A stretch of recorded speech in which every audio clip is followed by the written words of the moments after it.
मोहब्बत की खूबी पता है क्या है? ये दो दिलों को जोड़ती है। इस कदर के दोनों के दुख सुख साझे हो जाते हैं। बुरे वक्त को भी एक दूसरे के सहारे अच्छी उम्मीद के साथ गुजार देते हैं। मगर इसी मोहब्बत की सबसे बड़ी खामी पता है क्या है? जब ये आजमाइश लेना शुरू करती हैं तो फिर यही दुख सुख चैन नहीं लेने देते।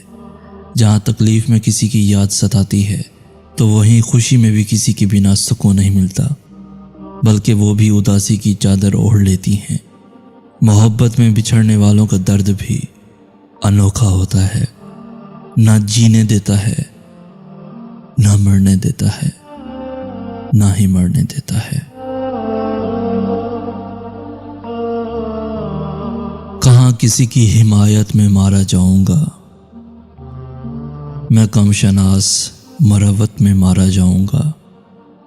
मैं मारा जाऊंगा पहले किसी फसाने में, फिर उसके बाद हकीकत में मारा जाऊंगा। फराग मेरे लिए मौत की अलामत है, मैं अपनी पहली फरागत में मारा जाऊंगा।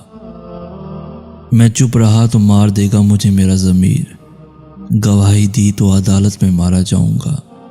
बस एक सुलह की सूरत में जान बख्शी है, बस एक सुलह की सूरत में जान बख्शी है। किसी भी दूसरी सूरत में मारा जाऊंगा। नहीं मरूंगा किसी जंग में, ये सोचा है। नहीं मरूंगा किसी जंग में, ये सोचा है। मैं अब की बार मोहब्बत में मारा जाऊंगा। मैं अब की बार मोहब्बत में मारा जाऊंगा। कहाँ किसी की हिमायत में मारा जाऊंगा, मैं कम शनास मरवत में मारा जाऊंगा। मैं मारा जाऊंगा पहले किसी फसाने में, फिर उसके बाद हकीकत में मारा जाऊंगा। फिर उसके बाद हकीकत में मारा जाऊंगा, मारा जाऊंगा।